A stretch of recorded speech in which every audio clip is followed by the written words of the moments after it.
So I like, is everybody good? So I like this because this guy talks about, you know, learning your trade and, you know, not going in and not training and not trying to better yourself. And you think that you could just learn on the fire ground, like he says, you're going to know it imperfectly. You know, and that's going to lead up to, you know, injuries, even death, you know, for us, especially our type of profession. So that's why I put this up here, this good little quote that he put up. So, again, firefighting is scientific measure, reference and justifiable, not because you are popular, tougher, louder, or in charge, it's because science proves it.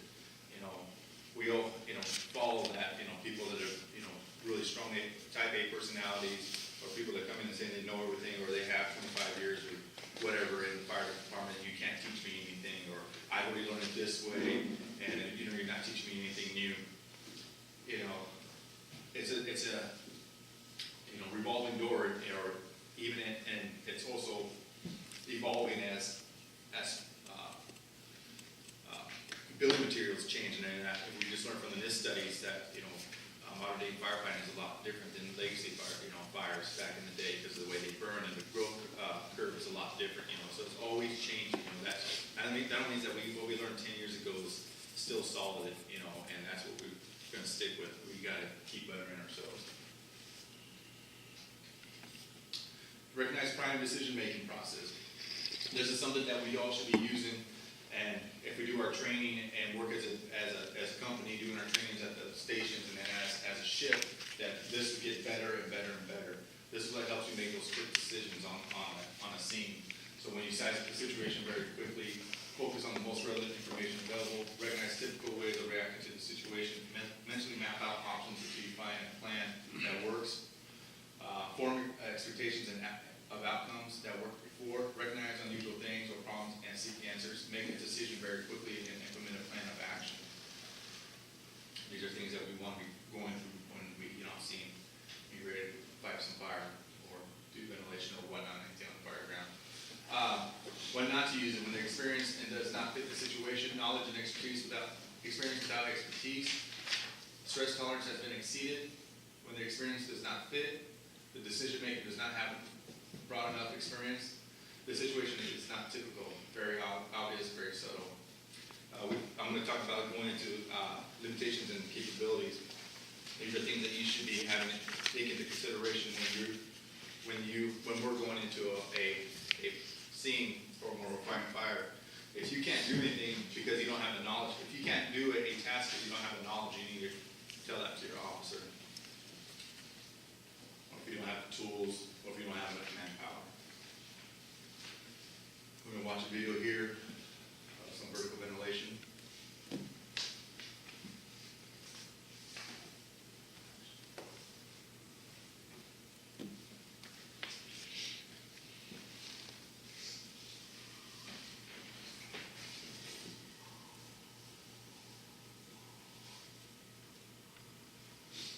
So, you guys looking at this fire, you see the stream coming out. This is obviously a video on vertical ventilation. Would you guys get on the roof of this building? No. Not really. Tom, would you ask a company to get on here? What's main reasons why we would not put somebody up on this? So you're thinking rather well where the You've got, fire is. looks like 3 stories fully involved in that corner. I wouldn't. You could possibly connect Chris to that if you're going to do a trench cut or you're going to try and survive. Yeah.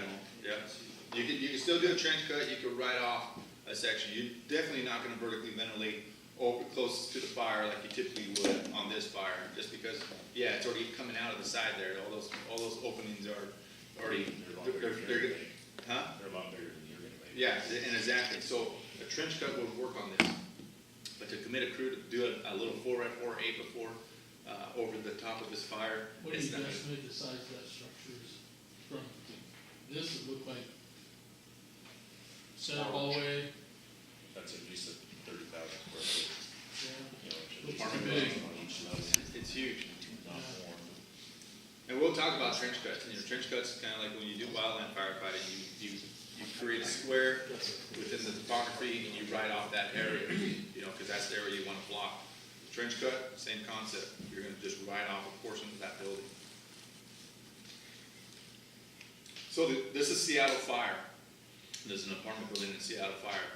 The captain went up on the roof to do a vertical ventilation. He actually got in trouble for putting his crews up on this roof because he didn't size up the situation properly. And if they would have been further back for a trench cut, then yeah, it would have been okay, but he went straight for a vertical ventilation, and he put his crews over the top of the fire. And we're gonna talk about, What apparatus they have on scene right there at that, I mean, you're looking at a third alarm for what we have. yeah, so, and we're gonna talk about that, and that's where the limitations and capabilities come in, you know? If we're limited because of manpower, then you're gonna change your tactics on a fire. So here these guys, they're on the roof now, getting really close to the fire. And they're gonna cut Do a we know hole. what the building's made out of? I don't know what this building made Because out of. it looks like a possible parking garage on bottom is what, on that first story. I don't know, I'm just curious if it's a concrete building. So here they are cutting, and boom, they have fire all of a sudden. No, it's not That concrete. shouldn't have been any surprise. Yeah. And you keep in mind, when we do vertical ventilation, you are gonna get smoke and flames inside, but you gotta make sure that you're reading your smoke and everything before you get on that roof. No, if you have pressurized black smoke, coming out of the eaves, or lazy, I'm not say pressurized, but black smoke coming out of the eaves of your roof and everything, and you have pressurized black smoke coming out of the opening of your window there, would you guys get on the roof at that time? I would still probably get on the roof. If I had brown pressurized smoke coming out of like the gusset plates, or not the gusset plates, but the eaves of my roof and everything, then you know that you have an attic fire. You have flame impingement on the structural membrane itself. Do you have something to add there, Brian? Can I ask a question around this, I guess, to you and I guess all the officers? There's been many a times, almost normally, we hear this every ventilation class we talk about, fire involved in the structural membranes, after 5 minutes, there's potential failure, that's just common knowledge. Yeah, we do it every time almost. Every time in the videos Ford, they're venting and you have heavy fire coming out, which means there's fire in the attic space, there's fire right there already, generally. I've asked questions lots of times, I've never gotten a good, clear answer. We know that, yeah, we do it regularly, and I've yet to ever have anybody pause, question that, hold off, let's not do it because the fire's in the attic. I mean, generally, once fire's in the attic, it's spreading everywhere, yeah, we still continually go up and vent those houses and those structures. Where's that line? And that's where you're reading your smoke. If you know, and we're going to talk about that when you're doing your size up as a firefighter yourself, and the decision was made to do a vertical ventilation, and you're like, whoa, after my officer got his assignment or did his 360, I see fire in the attic. It's obvious that it's in the attic. I have pressurized brown smoke coming out of the eaves of this attic. I know that from learning fire behavior and reading my smoke that there's fire in that attic. And that should be a red flag. You should tell your officer, no, there's fire in the attic. And then that decision to go on the roof should be, actually, they should not go on the roof. They should start to think about doing horizontal ventilation. Well, and I'm speaking Right. of attic fires. Yeah. I mean, we're ventilating attic fires. Yeah, you shouldn't be ventilating attic fires. I would say somewhat regularly. That's what I'm always Yeah, so if you have, asking, and no one ever is giving me a real don't answer. ventilate an attic fire. If you know you have an attic fire, don't vertically ventilate an attic fire. Do other means, use other means of putting that fire out. Maybe cut a hole in the side, get some fire in your face from doing a horizontal cut. If you want to make a bigger opening, when you want, or, make a small cut and do a steam kill. I mean, that'd probably be the best thing. But just like we just saw that video when Ryan was talking about that captain, if you have attic fire and it's already, past 5 minutes, you're gonna fall through. So you should be, vocal on telling your captain or talking to the crews about, hey, whoa, this is an attic fire. You sure want to do that? And we know the procedures when we call it a safety factor on a fire, And I don't think that any of our officers are gonna put us in a position that we're gonna go on an attic fire. Yes, it has happened in the past, but that's what we're going through these type of classes, and that's why we're reading smoke and stuff like that, so we don't do that anymore.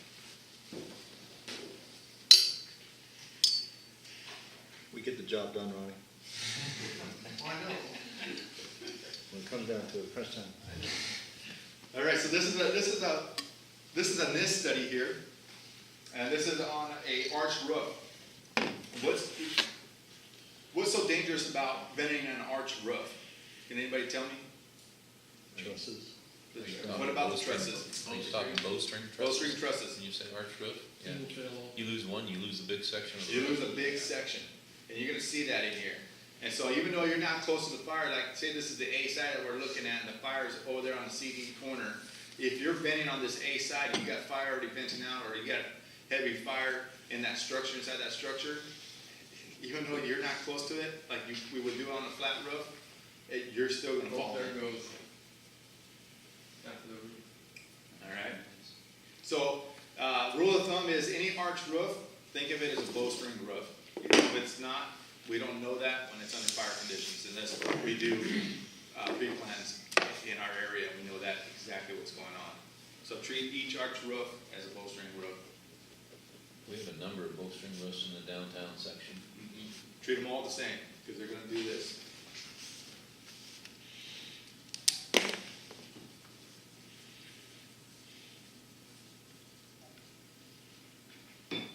This is just another one, does the same thing. So ventilation baseline, vent to increase the volume of the box while maintaining the thermal balance to improve visibility, increase conversion space, create firefighting access, and life support space. People said that, you don't get rid of heat when you open up a hole in the roof, but, there's other literature out there that says, no, it doesn't happen, but it does happen. I think Tyler was able to experience that when you were doing a light burn, right? All right. I went to sell it and looked at it and pondered it for 5 days, and found out it wasn't true. Yeah. Yeah, again, it's transient. Right. You have heat lift, but it's not gonna last if we don't put water on. Yeah, and that's why we're gonna coordinate our ventilation with attack. So horizontal ventilation, incipient to pre-flashover, vertical ventilation, flashover to backdraft. And the reason, if you're gonna do a flashover, ventilation on a flashover, make sure you vent high. Vent high on that roof. But don't be on the pitch of the roof, but make sure you vent high enough. Same with the backdraft. Anybody know, when you get up on scene, how do you tell that the fire's in the decay stage? What signs? Wet windows. What else? Sit around what? Doors, windows, a little, stuff, a little charring. Some late, light, white, lazy smoke, throughout the whole structure, stuff like that. What comes down to also volume velocity, density, kind of what you're talking about. If it's not pushing as hard, you're gonna be. Yeah, so reading your smoke. So if you see that stuff, now you know that you're in a decay stage, right? Ventilation is adequate and ongoing. Remove the heat and the smoke. And like Ryan said, it's momentarily because the heat's going to build back up. Because your heat release rate increases dramatically once you introduce oxygen. So this is Tacoma fire, and this is what I'm going to talk about if you have fire in the attic or if you have pilot lights. All right.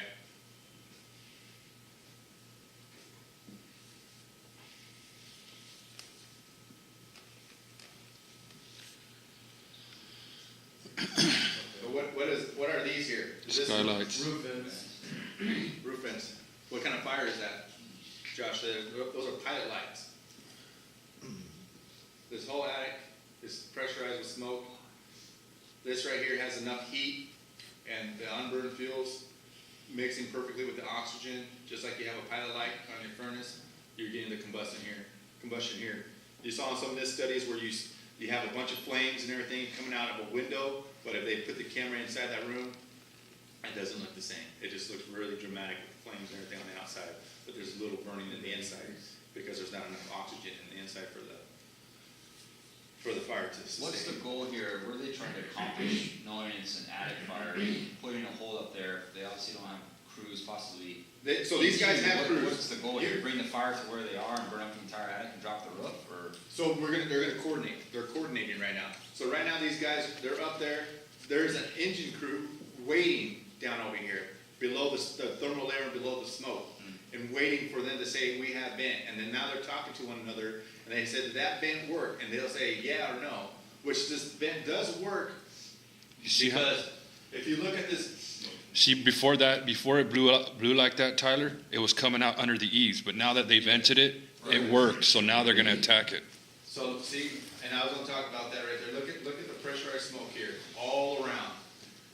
And that's what we're gonna be doing as a truck company or a vent crews, the officer's gonna be looking around to see if he still has horizontal smoke. Once they make the hole and he looks, and it gets sucked in, then he knows that his vent is adequate. But aren't we going to accomplish somewhat the same thing, is putting water on the fire by pulling the ceiling?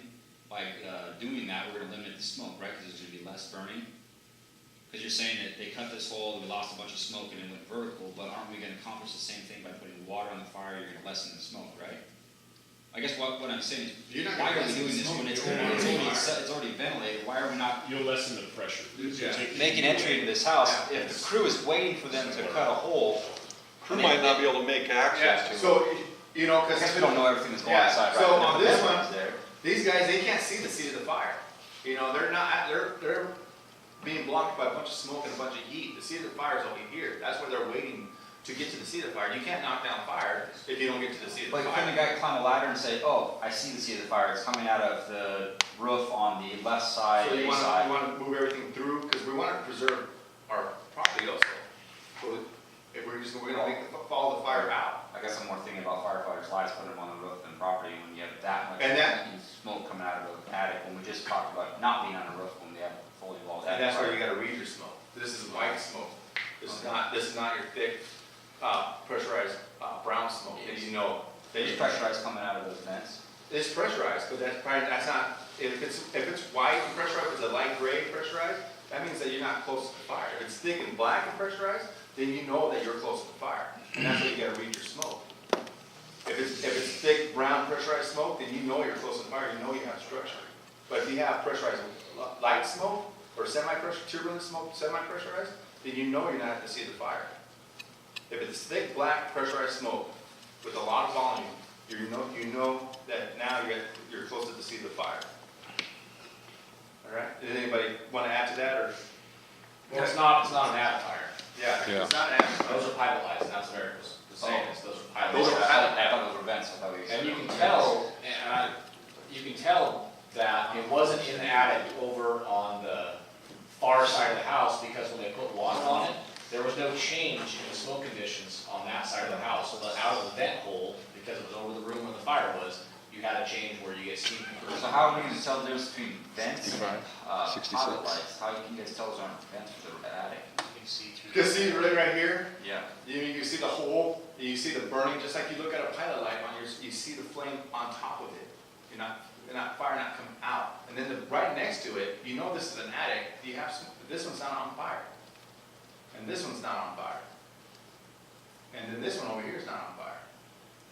Because if you had a full attic involved, you're gonna get fire out of more than just one little opening. It makes sense. Well, it's, The one to the left Fire is loss. burning as well. Yeah, it was burning, but it went out. You guys saw it go out. It was on at first and then went out. To better understand it a little bit, is like if you take a big lighter and you light it, you can see underneath the big lighter. The lighter itself isn't on fire. It's the same concept up there. When you look up there, there'll be a gap, 3-4 inches above that vent hole, where you'll be able to see underneath it, and everything above it is on fire. It's the same concept. Yeah.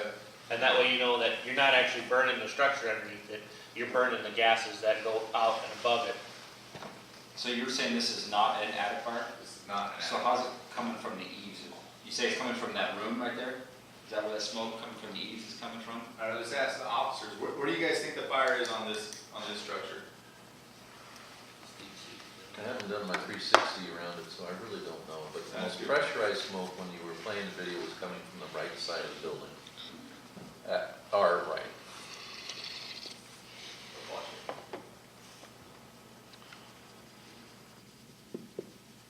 Okay.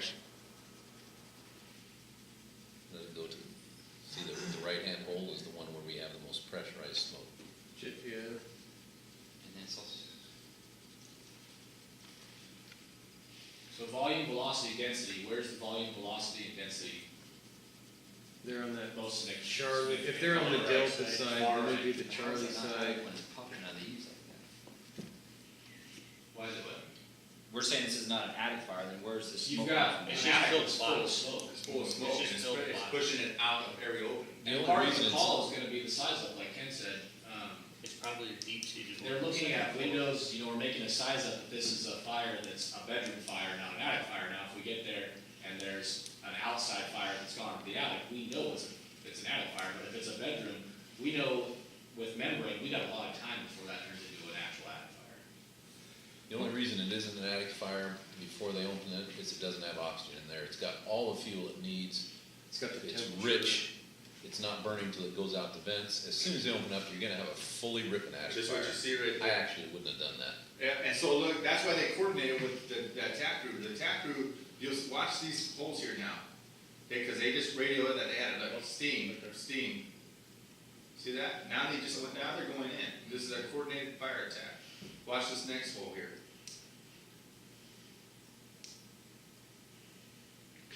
Is that even an attic there, or is that like a half story? I don't know exactly what they have going on, or I don't know if they're pulling the ceiling at the same time, or is it busting through the ceiling? This is my With their- question, we just talked about not getting Like the roof. a converted living space and that over. Well, they talked about not getting on the roof just based on Can I ask a question? Complexly. Yeah. This is for Ken. Ken's thinking he wouldn't have vented that right there in this scenario? A building that size, a small hole that they cut really isn't an adequate vent in something that size. You can't, well, And, you know, we don't, I haven't done a 360, I don't know what the interior looks like, I don't know where the crews are, I don't know any of that. But just looking from the outside, I know that that attic is completely charged with smoke that's gonna ignite as soon as it gets oxygen. So how do you address it without, You can address it from below, how do you get rid of the you heat can to address give it your? from the side, or you can address it from the top as they did. You have options in every fire based on the scenario. But I'm not there to make a real good decision, but just from this top-down view, I wouldn't have gone over it. Well, it's also hard looking at it because we don't know the pre-fire plan. We don't know, like you said, is that a bonus room type, you yeah, know, we're not inside. type, Yeah, we're not inside. and so we don't know exactly what it is, but just looking at it like that, my first thought is possible Iowa. You know, steam killing. And so take that, see, you guys are throwing out other options on how to do this, and that's perfectly normal. When we're going over this, and I'm just showing you a coordinated, fire attack on attic, which it worked for these guys. The vent opening was sufficient enough to get your horizontal smoke to go up, because that's what we wanna see when we do vertical ventilation. It worked.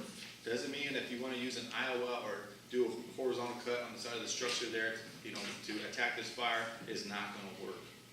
And that's what we gotta think about, and I tell that, you know, to the previous classes, just like us medics, you know, we think about other things that are going on. When we intubate a patient, we just don't use a laryngoscope in it too. We use the airway kit, you know, because we don't know what's gonna go on with this intubation. We do a size up on the patient, and sometimes our normal intubation will not be successful, so we gotta use our secondary devices. You gotta use multiple skills, you know, think of multiple tactics to fight the fire. So if you guys have other ways of doing it that seem safer and your crew is capable of doing it, then fight the fire that way. Don't just stick to what's going on here. So preparing for ventilation. En route to the call, listen to radio traffic, and this is everybody. Tools needed for vent, horizontal, vertical, size up of the building, plan is decided, and everybody's on the same page. Types of cuts, or types and size of cuts, reading smoke, fire, and vent holes, results or signs you're looking for. This is what the things that you guys are thinking about when you're doing ventilation. En route, listen to the radio. What type of structure, single family, multi-family, commercial, possible occupants, verified occupants, know that stuff, you know what you're limited at. You know, if you're not physically able to get on the roof and make holes, or you do not know the cut, then, you know, don't take that task. And also, if you're not capable of doing it, you know, if your company's not capable of doing it, don't go on a vertical ventilation if you guys don't have enough manpower to do a vertical vent on a flat roof. You know, you gotta let your IC know that, hey, I only have 2 guys here, you know? We can't do a vertical vent, and then so the IC could change his plans on fire. So what you need for a vertical ventilation on a pitch is saws, you know, 2 if you can, trash hook, New York or Boston hook. They have more weight to them. Your trash or rubbish hook is the preferred one to stay on the roof, so we don't end up like Captain Dern. A tick, because your tick will tell you how, you know, the fire on the roof, how hot it is. Irons or blunt-ended axe. Now, always have that on you because your saws are mechanical, they will fail you. So make sure you know how to cut a hole with your axe, and you're using the blunt end, not the sharp end. And also having a roofer, and use the roofer for 12 pitch or higher. And so for a vertical vent on a flat roof, same tools, New York, Boston hook, long pipe pole. So if you need to punch the ceiling, if it's a really low ceiling, trash or rubbish hook also, along with a tick, iron, extra flat-headed axe, because you know that on a flat roof, it's a big commercial building, it's a big box. If your tools do fail you, and you still are dedicated to that vent, you're gonna need 2 people cutting at that roof. Circular saw times 2, same thing. You know, you want to have 2 people cutting that hole, and a chainsaw. You want to use the chainsaw because when you do your inspection cut, and you have multi-layer roofs, and it's wood. You know, it's a membrane, and then a wood insulation wood, and then underneath it's metal. Well, once you do your inspection cut, and you realize that you have that, then you're going to use your chainsaw to get rid of the membrane and the wood, and a circular saw to cut the metal. So you're assuming you have like 8 people going up to do that? That goes back to your limitations and capabilities. If you don't have 8 people, then you're going to tell your IC that we don't have enough manpower to do a vertical vent on this structure. We're going to need another team to help us out, and then they're going to change their tactics on that. But if you do have 4 guys or more, then you... Well, I was just counting your tools, and you need like 8 Yeah. people to carry it. Yeah. Should be 4, 2 saws, everybody has a saw. 3 of you guys have saws, and everybody's got we have scabbards for our axes, so we can have a couple axes, which if we have a failed vent on a flat roof, we're not gonna vent it with an axe. And then you have your trash hook. Easily carried by Trash hook, 4 you have guys. like 4 hand tools, plus 3 saws, plus axes. Those On are, the list. The back, there's the back a is board like- there. Like I can't carry. So I'm we have one, the officer carrying a trash hook, those are oars. So you got 1 or 2 guys carrying trash hooks, and you got everybody with a saw thrown over their shoulder, 4-person operation. That's a truck company on. When we had that fire at the Band Mechanics, we went on the roof and I grabbed my hose strap, looped it through the saw, put it around my back, and walked up, and I still had another tool in my hand. Okay, I thought you were saying each one of these things has to go. You possibly could, because the ladders, SCBA's have scabbards built into them, so you can hook up your axe there. You got 2 hands to carry your saw and all the other stuff, so. What tools are already mounted on the ladder, on the stick part? On the stick part? Yeah, isn't there a pike pole and? Yeah. Just a pike pole. You have a ladder up there. In the compartment there, yeah, you got a On the backboards. stick itself up there. On the stick, you should have either a Boston hook or a trash hook up there. The Boston. That's the back. You should have No, one. it's just a ladder and a Stokes, you know, a Stokes and a backwards, don't have a pole up there. You don't have a ladder mounted up there? There's a ladder on one side, and on the other side is a box with a Stokes. We'll look at it. We'll look at it afterwards. So horizontal ventilation. So for horizontal ventilation, saws, 2, that's because if you use your window to be bigger, because you want your exhaust bigger than your intake on a ventilation, so if you need to make it bigger. A pipe pole, 10 to 12 feet. If you have a 2-story structure, you can easily stand on the outside of that building, and when the tack crew is ready to make entry, you just have to bust out that window, and that's all you have to do. Or you just have to slide open the sliding door in the back to get inside. New York, Boston hook again, tick, and PW optional. Because the coolest thing to do is to put a fire out with the VW and kind of smile at the truck or your engine crew. So building size up, know your building types, 1 through 5, read your smoke. Try to know the location of the fire when you get out. Make sure you're not getting out with your mask on. Have your mask off so you can see the situation. Means of entry and egress. Don't think that because you go in one side, in that one area, that you got to come out, especially the engine crews. You know, don't just utilize your hose to be the only way of getting out of the building. If something goes bad, if say you have a collapse on your hose, remember you could go through a wall, especially if it's a residential building or structure, and it's just drywall. You can make it through a drywall, you know, no problem. Or if there's a door open, go into that door, use membrane protection, you know, to buy yourself some time. When you also do the building size up, if anything pertinent to the officer that you see when you get out of the truck that they did not see, or when they tell you their plan and you realize like, okay, hold on, I saw this and that's not going to work with this plan.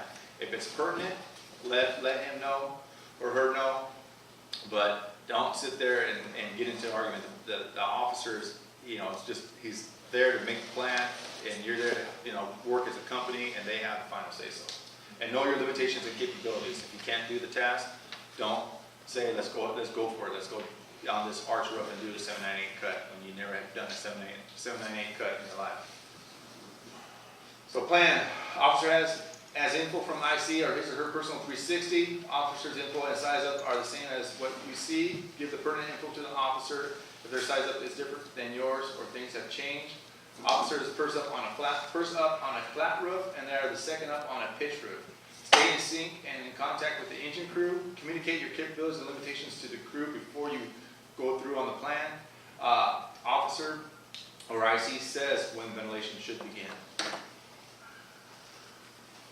Where to vent? Vent on the leeward side of the structure so the wind won't contribute to fire growth. Hey Eric, before you go on, would you talk about, why the officer positions switch and why it's important? Oh, yeah. So, that officer's position switch here on a flat roof, they're the first ones up because they're going to be doing the size up. They're going to sound the roof, they're going to look, they're going to know to see what's going on, and they're going to have the big picture. And then, so they're sounding the roof. And then officers should know the building materials from looking at the structure and everything to know what they're getting into. On a pitch roof, they're the second up because we all know what a pitch roof is made out of, and the officer follows the firefighter up because, again, they're looking at the big picture. They're with the tick, they're looking at the fire conditions, they're reading the smoke, and they're making sure that everything is safe. So the officer is never heads down, hands on. His head's on the swivel, always up, looking around.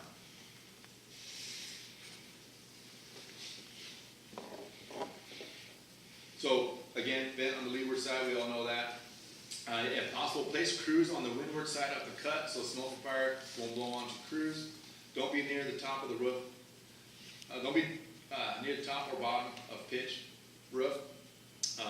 If you're up high and you're trying to vent up high and you step over that pitch, you don't have anything to protect you. You're just going to go straight down. If you're too low and you slip, then it's a quick fall. We all know that even if you're mid-level and you slip on the roof, you're still going down because we've all trained on trying to stop ourselves and it's impossible. But you do have an opportunity of having one of your crew members grab hold of you before you hit the ground. Or if you're down low, that's not going to be an option. So always work off the roofer. If the roof is 412 pitch or greater, can people explain to me what a 412 pitch is? Probably 12 inches, it drops 4 inches. Gains 4. Gains 4. Every 12 inches, it gains 4. So, rise and run 4 feet and 12 feet. Yeah. When I built my house, the minimum Franklin County would allow at the time was a 412 pitch. The minimum? The minimum. It had to be above 412 because of the snow load. So, and that was Franklin County, 2014. I said 4 inches. It doesn't mean we don't have, other shops, barns, whatever it may be that have built, older style, but but that was 412 when I built. The new tradition homes are all built greater than 412. Think of roof construction as size, consider roof material, whether when accessing a roof, shape, tile, shingles, metal, etc., wind, ice, snow, rain, and etc. So even though it's a 412 or less, you might still need your roofer because it's going to be slippery up there and you need to be working off a roofer. So do your size up. And like I said at the end there. So flat roofs, building construction will hint at type of roof construction. So conventional construction such as a type 3 or 4 building can have roll roofing, hot mop and tar, tongue and groove decking over purlins. They can also have a lightweight parallel cord and wood trusses, depending on the age. So here's our types of cuts. Actually, let's take a break here, guys.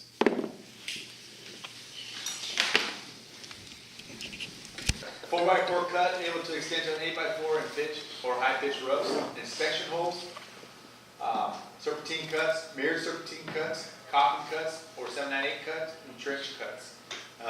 Like I said earlier, if you guys know a different cut, for a roof, utilize it. Your company knows how to do it. These are just examples I'm showing. For instance, skip sheeting, you'll do a cut called a dicing cut. You guys can look into that. I just didn't want to go into all sorts of different types of cuts. But you should know these at a minimum. At a minimum, yeah. Have these in your. If an officer says he wants a mirrored serpentine cut, we all should know what that is moving forward. So vertical cut for a pitch. This is a low pitch roof. As you can see that the fire is on. You're gonna get close to the fire, know the location of the fire, and then you're gonna work away from your fire. You're gonna make your first cut here. This is your ID cut, and you're gonna hit the truss there, and then you're gonna come back, roll it, this one, and then come to the next one. Or your roofer's gonna be right here, or not. Your roofer's not gonna be right there. Excuse me. And then you're gonna make your third cut there, come across here with your fourth, fifth, and then punch through the ceiling there, and then you're gonna read your smoke. If you still have, and talk to your engine crew.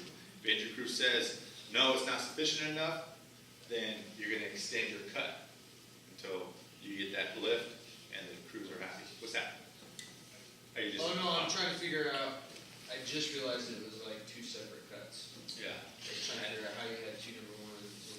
And try not to cut through your trusses. Eric, how important is it to keep the effectiveness of that louver once you, are we trying to just push it into the fire, or you want to keep it there so that you can button it up afterwards? Because it's a lot. Once you pull it up, you're pulling all the nails, and it's not really. Yeah, and so you don't want it to clog up your hole, So it's important to keep it there. And they also teach that it helps push fire. I don't know, keep it away from you, but you don't want it to go through. If it comes off, louver it. If there's going to be, I can't say keep it there because depending on the structure of the building, and you barely pull it, and how many nails are in that certain area of the roof, it's going to fall through. And then you can be like, I didn't do what I was supposed to do. No, it's just that those are unforeseen circumstances on that roof. They happen. But what we want to be able to do is make our objective is to make the hole big enough so we get that lift. That's your overall objective. They can board it up with all that stuff later on.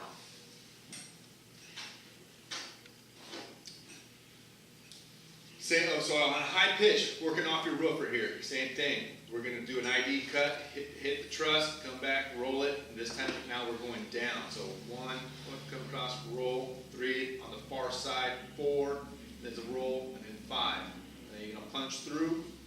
And you're going to read your smoke. The officer's reading this smoke. You're also looking too. And then the officer's going to talk to the interior crew officer. And if it's good, then they're done. They get off the roof. If not, then they extend. Okay. Now remember, you have a high pitch on a 1,200 square foot house. You really don't need to get on the roof on that. You can do horizontal ventilation. So don't think that people are like, well, we always get on the roof. You're saying vertical ventilation. No, I'm teaching you guys how to do vertical ventilation, but their sizes are different on your structures. So now we're going to talk about doing inspection holes. for flat roof ventilation, vertical ventilation. So the inspection holes are here to save your butt. So these have to be done when you're on a flat roof. Alright, I have a lot of videos to show firefighters almost falling through the roof, on a flat roof, or they're barely made it out because they had a dead load and that fell through, and they don't know what's going on underneath them. They're just up on the roof trying to get a hole cut, but they're not doing their inspection cut, or they're not doing their smoke indicator holes. But you gotta have these done on a flat roof. So your smoke indicator holes are every 10 to 12 feet, more depending on the size of the structure. So if you have a Walmart, you're not gonna be making smoke indicator holes every 10 feet. It's gonna take you forever to get to the fire. You might have to do every 20 feet, okay? And you're gonna be reading your smoke when it comes out. You make your first cut, your first smoke indicator hole cut, and you have light smoke coming out, it's white, you know you're far from the fire, okay? And as you get closer, you're gonna look for that big black turbulent smoke. Once you start seeing that there, the officer's making the call, we're done, we're stopped, we're close enough. Now we're gonna do, because you gotta take into consideration, you're about to make a huge cut. Your first cut is the inspection cut, and that inspection cut is 6 to 8 feet away from the wall. The reason why we do an inspection cut 6 to 8 feet away from the wall is because your trusses can change. Building construction, either when they're building the structure, either they're over budget or they had extra money and they extended it, so make it 6 to 8 feet away from the wall so you know exactly what's going on underneath you, which way your trusses are going, and exactly what the materials you have. I was talking about to the other shifts that the Hilton that was just built on Road 68, when we did an inspection on that building, I talked to the project manager and asked him about the roof underneath the truss work. And he's saying, oh yeah, on this roof, the trusses on the outside, they go east to west. He goes, but if you get to the center of the building, they tie in and the trusses go north and south. So there's a big rectangle in the middle where the truss work goes a different way. So you would not know that, unless you do it in an inspection on that building. And that's big. But isn't that part of our inspection holes too? Make an inspection hole and the officer reach down and feels for trusses? Yeah, but see, and that's what I'm saying, if it's 68 feet, but that one, if that's why you make it that far out, to make sure that, the trusses are going that way. You may just make another inspection cut. You might need to make another one, but also, what I'm trying to say is that the inspection cut, even though you made it, still think about other variables, just like the example I just gave, the truss work would be a little different on other buildings, even though you made it. Typically, when you make this inspection hole, you're gonna know the truss work, but there's buildings like that are made nowadays that totally, Is it a flat roof or brick? it's flat. So read your smoke and conditions as you get closer to the fire, like I talked about, the more pressure you see. Continue to aggressively sound the roof wide enough to support crews. Now, when we saw the captain there fall through the roof, and we know that he was sounding the roof or checking for integrity, he was just tapping it. And I was trying to talk to B shift about, getting a shorter rubber shift, because that has the most weight and then it has the D handle. And when you sound the roof, you make it wide enough to support you and the crew, and you gotta hit it hard. Boom. I mean, don't half-ass it at all. Just hit it hard and do a wide pattern. 1, 2, 3. 1, 2, 3. And just keep going.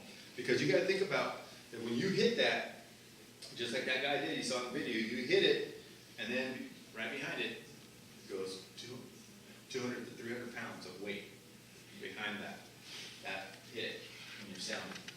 So make sure you hit it aggressively. We hit it.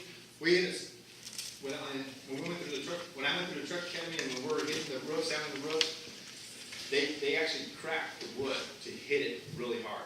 And then put all of us fat guys in a group to stand over that crack, and we didn't fall through. And they also said to take into consideration that when there's under fire conditions, that changes. But, hit it hard.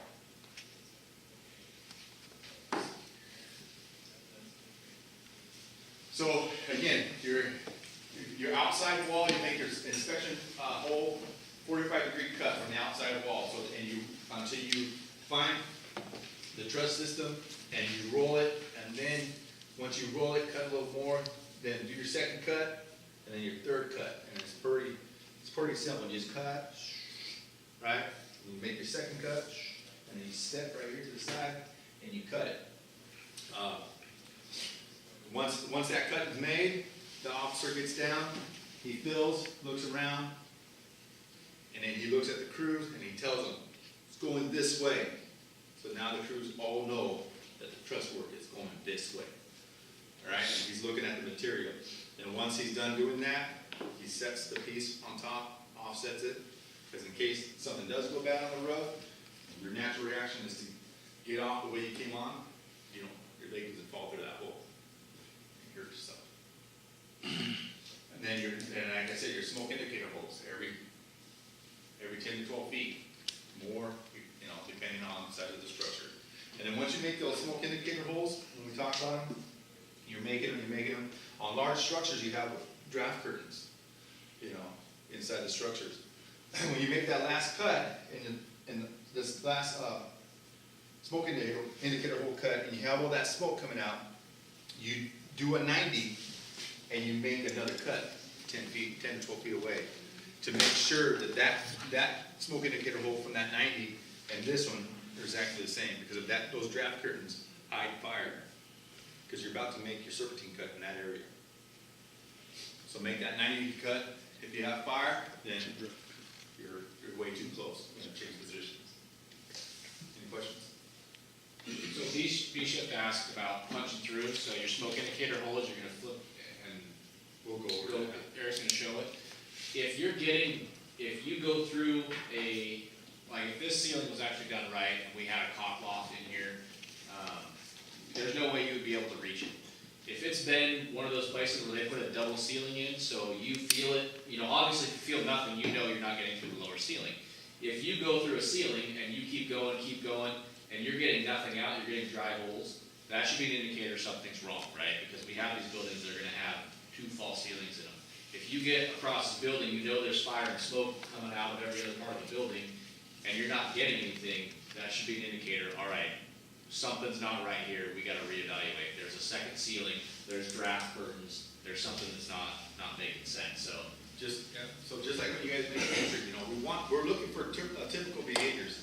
When you guys open a door to make an entry into a structure, residential structure, you open the door and you want to see an exhaust and an intake, right? And you want to make sure that it's above mid-level. Those are signs you're looking for. You're like, okay, I have a back directional flow. It's up high. I can see the fire. This is safe enough to go in and knock this fire out. You open that door, and then all you have is smoke coming out from the floor. Then you shut it, and you're like, okay, that's not what I want to see. Something's different behind this door. That I'm going to change my tactics. The same thing on the roof. If you don't see certain things, change your tactics. Something's different.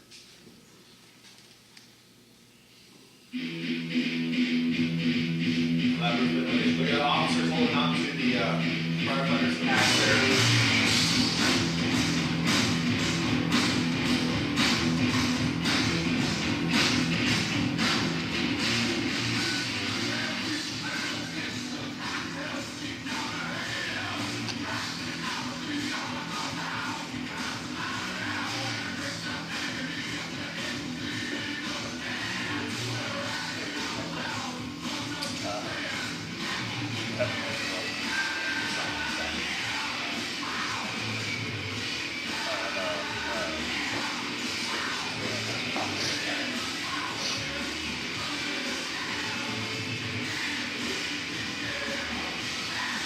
And we were talking about when you use your rubber shook, you use the V handle so it doesn't get stuck. When you punch through, these guys that use the hook side. So make sure that you flip your tool around to punch through.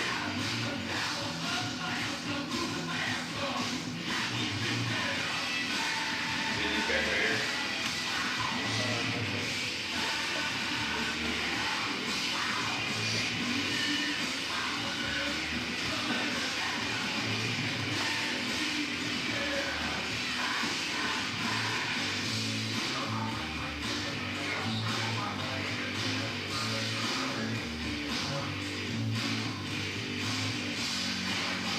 And another thing, punching through, don't stand up and punch through. There's a chance of falling through. You know, if you have a really, especially if you have a really low ceiling, get down on one knee and hit it through.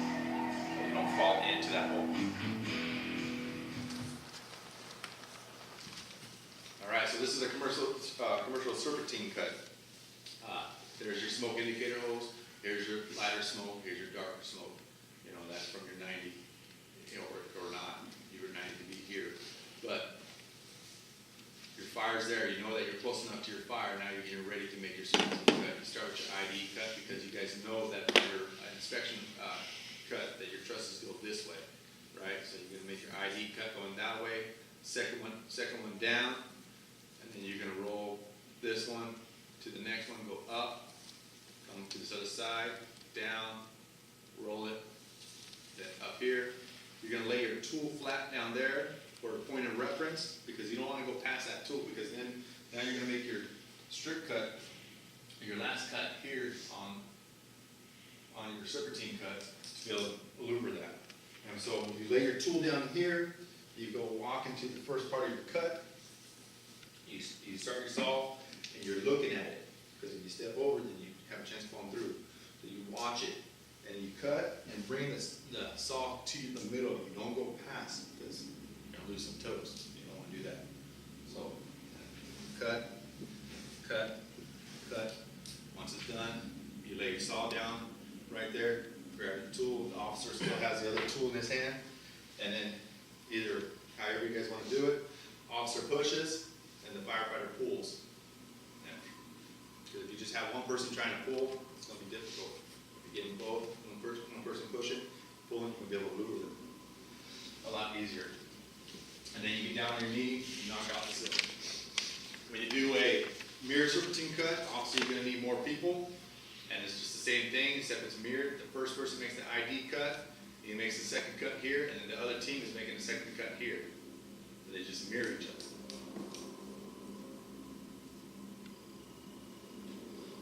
This is Honolulu Fire doing a serpentine cut.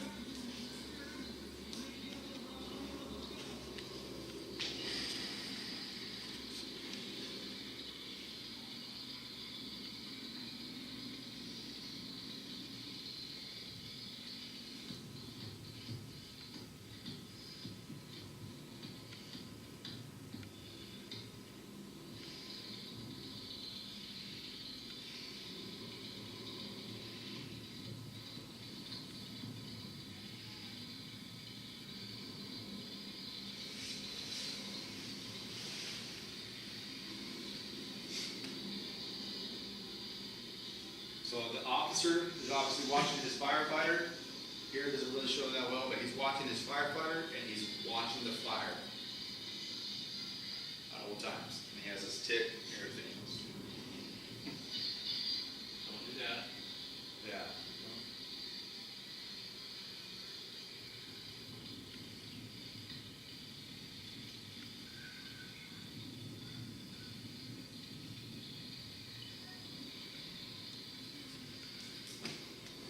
Also be aware when you put your inspection cut in, don't put it near the ladder, because that's your means of egress.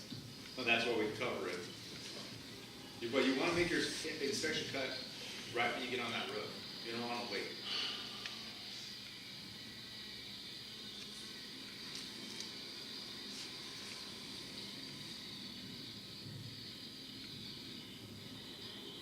But like you're saying, you're talking about instead of doing it like right in front, like go to I'm talking within like a 4-foot range of that. use the other wall for reference. As long as, use the wall that your ladder's on. Don't use that wall as reference to find your trusses. The one that's perpendicular to it.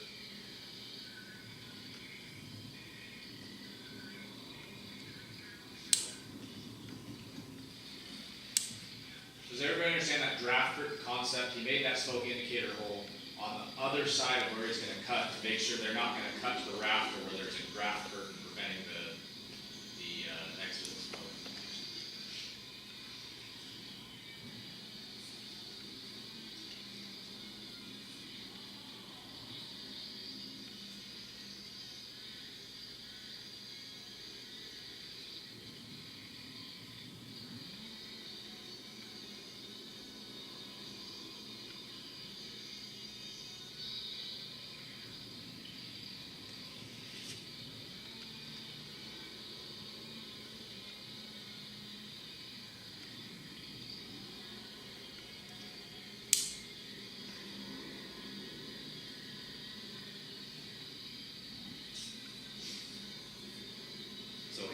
back, if you wanna actually lay your tool down and start from the far side and work back towards your tool.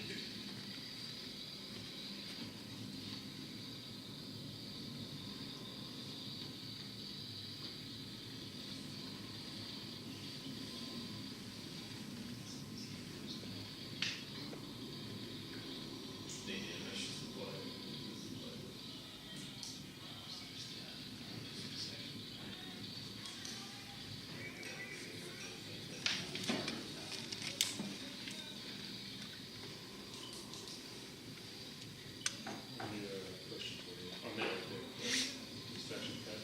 I was always told you don't cover it back up, because when you do step on that, you're gonna go through it anyway. And if you leave it open, you can see where it's at because of the smoke coming out of it. So that's different Yeah. from yours. And then the other thing is on there, when he made his very first cut on there, he had his back to the edge, and he was within, looks like 4 feet. I've always told that you face your edges whenever possible when you're working within close proximity. And there was, he was making his first cut, so he wasn't cutting inside the box. He wasn't standing on it, you know what I mean? So it was his initial cut. So is there a, in your class, is there a, you know, a proximity to the edge where you're gonna make your first cut always facing it, so you have, you have a situational awareness, because he didn't have that. Yeah, so you should be, from your inspection cut, you know, you're gonna be 6 to 8 feet in, and then you should be following your inspection cut. You know, that length down. Sure. You know, so you should have that safety barrier, 6 to 8 feet. And this is, you know, relies down, or it comes to the officer, if you know, and this is a training problem. Yeah, sure, I just, when he made his first cut Yeah. on that particular issue right there, he had his back to the edge. And it, you know, let's say fire came up or something. No, And he took okay. a step backward, he'd be right off the Yeah. edge of that roof. So, yeah, his first cut, he should be facing the outside and then Yeah. go across here, Yeah. right? And then Yeah. change his saw, come here, and he's still facing that edge, and then going back, Yeah. facing that edge, yeah. Facing the edge. Mostly, I mean, you gotta be facing the edge with, because that, I don't know, that, to me, that looks pretty close, that's within 4 feet, Yeah, I would think. no, you're right, yeah, when you make that cut. Just for situational. Yeah, you're cutting like this, and then you're switching your saw up and going Yeah. down, and you're facing that. Because one large step back or something, Yeah. no, that's some trouble. That's right. All right, so 798 cut, just like it looks, they recommend this one here for arch roofs.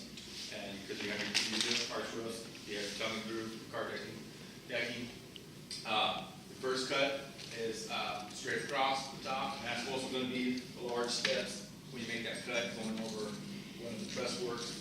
And then the second one is gonna be a 45 here.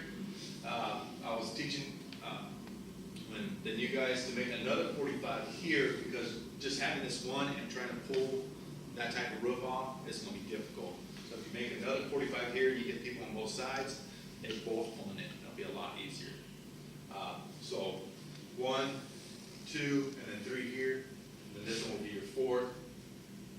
This is actually 5, and then 6, and then you pull it and bring it up to the interior cruise. You have lift, look around and see if you have horizontal lift. If it doesn't, if you don't, then you make your 6th and your 7th, pull that until you get an effective ventilation. Keep going until the ventilation goes, or until you get the lift. If not, then you're going to change your tactics. Strip cut or trench cut. For defensive firefighting, make a good distance from the fire so you have time to complete it. Trench cut should be 3 to 4 feet wide, wall to wall. Place smoke indicator holes in back of the trench cut to see if the fire has extended beyond the cut. Complete this cut with 2 teams on the roof with 2 officers. So you're gonna have one person making the strip cut, and then you're gonna have both teams coming together, making the finishing the cuts. And the officers are heads up. Once they get close, the other officer's gonna tell his firefighter to stop, and then one firefighter's gonna complete the cut.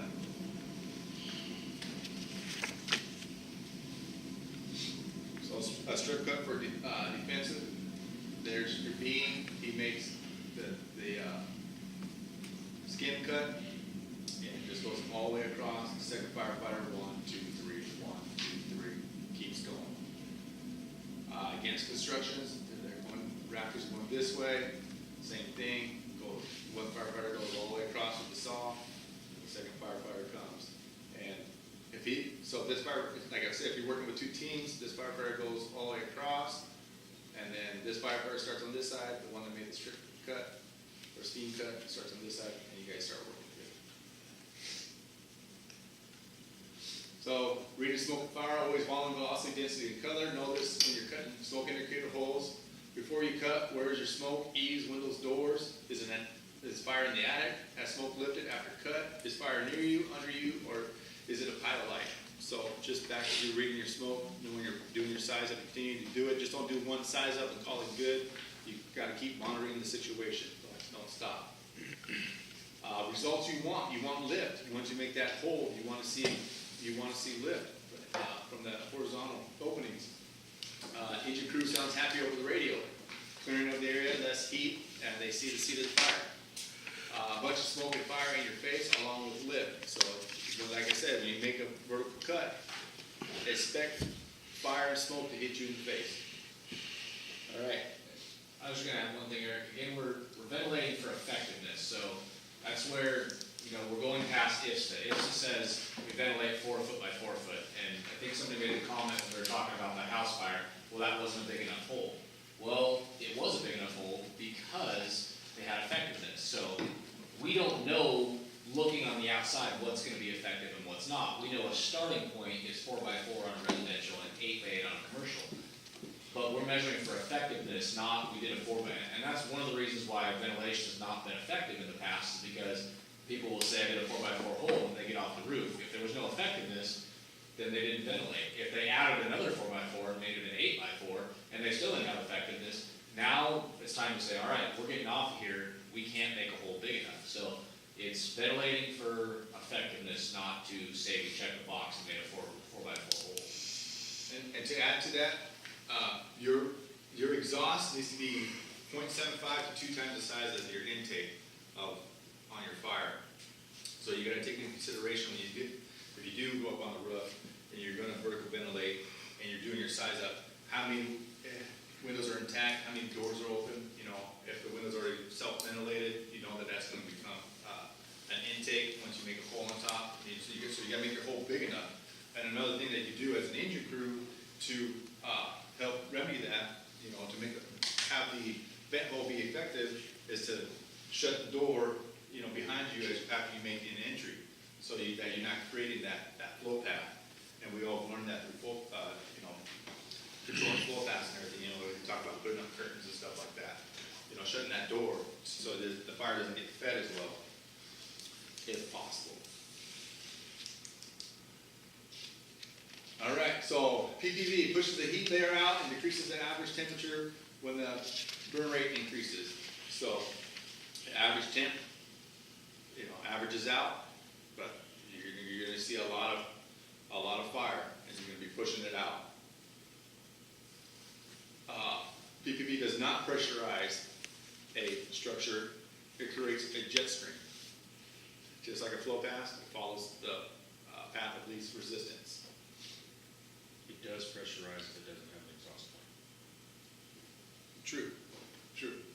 But if you have, when you Or put, ineffective yeah, exhaust point. but so, yeah, you want a exhaust point when you use PPV. Absolutely. Yeah, so it's gonna make a jet stream. You don't, it's gonna pressurize if you don't have an opening. You will push smoke and or fire into void spaces if you do not have a proper exhaust point. Yeah, so you need that.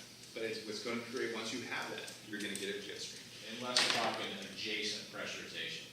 So the fire we had on A shift down at the mechanic shop, positive pressure ventilation in both those side buildings would have been a good tactic where there's no exit, no exhaust. So, Swedish studies, PPV produces pressure less than 1/100th of a PSI, 1 PSI. Flow velocities and patterns show jet-like regions, jet stream with secondary flows. Velocities are typically 2.2 to 8.8 miles per hour in range.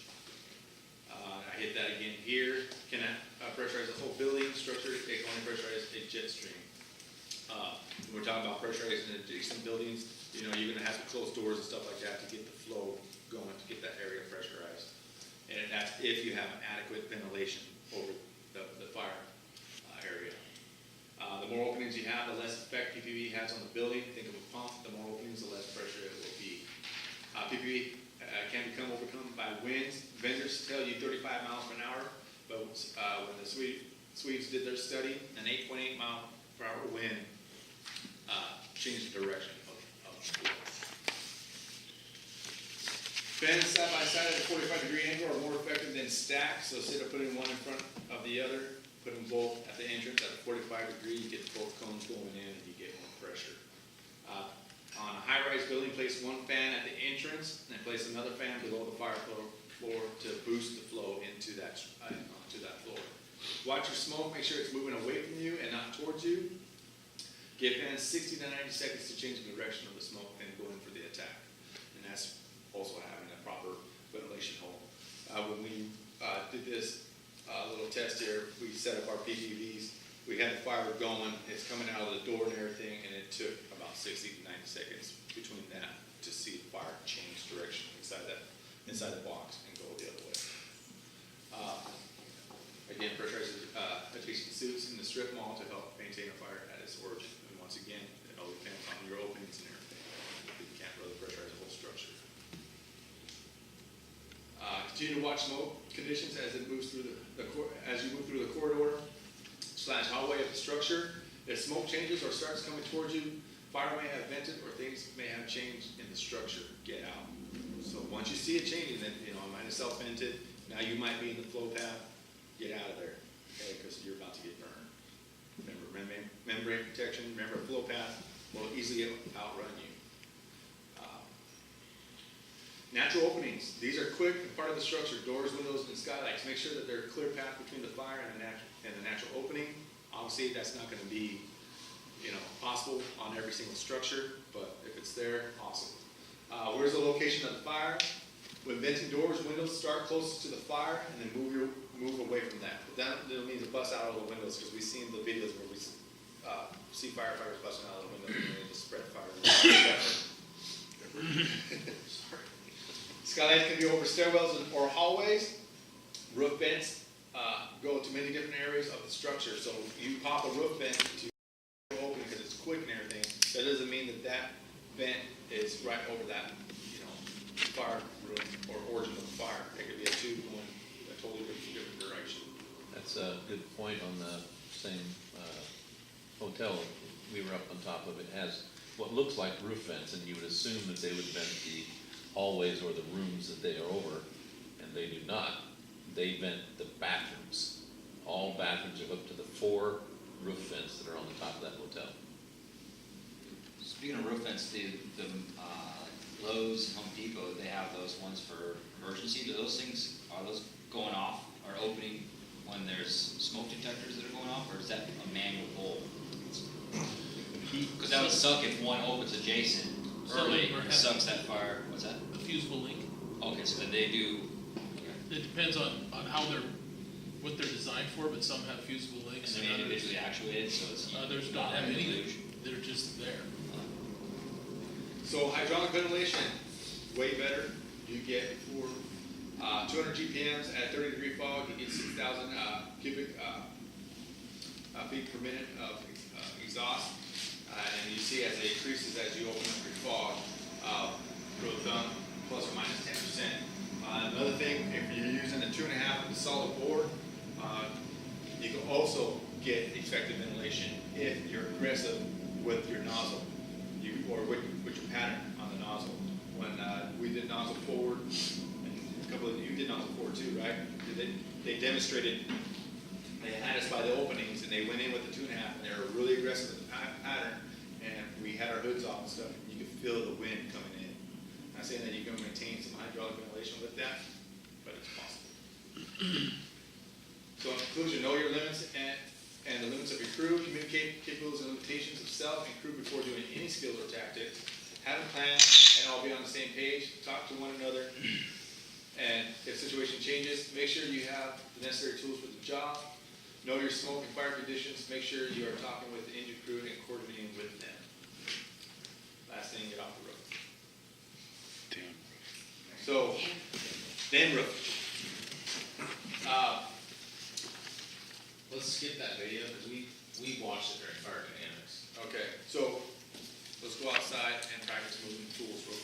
So real quick, before we get up, coats, helmets, gloves, and then when you get up there with the saw, we want you to actually simulate your cut. So again, when we're working off of a roof ladder, our first cut is gonna be an identification cut, right? We're trying to find this far raptor, okay? So that's what that identification cut, so go through the actual motions of making the cuts, okay? Do you want us to make the noise too?